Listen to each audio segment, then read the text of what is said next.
But I'm going to show you how to save Messenger messages before they disappear.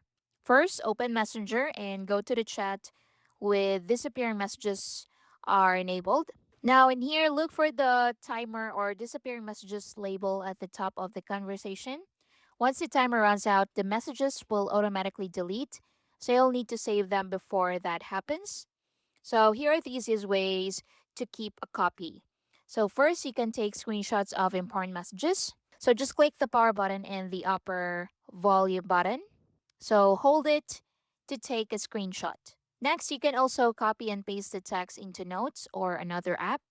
So, you can copy the text by pressing the text and tap on copy. Next, you can also forward the message to yourself or another chat. So, press and hold the chat and tap on more and tap on forward and forward it to yourself or to another person. Click on send and click on done, just like so. You can also download photos or videos directly to your device. So open a conversation, select the photo, and click on more and click on save. So you save on shared attachments when available. Now, if you want messages to stop disappearing completely, tap the chat name at the top, go to privacy and safety or disappearing messages, then select off. You can also change the timer instead of disabling it entirely. So, Messenger lets you choose different expiration times depending on the chat settings. So, keep in mind that once a disappearing message is deleted, it usually can't be recovered unless it was backed up or saved beforehand. And that's it. Thank you for watching.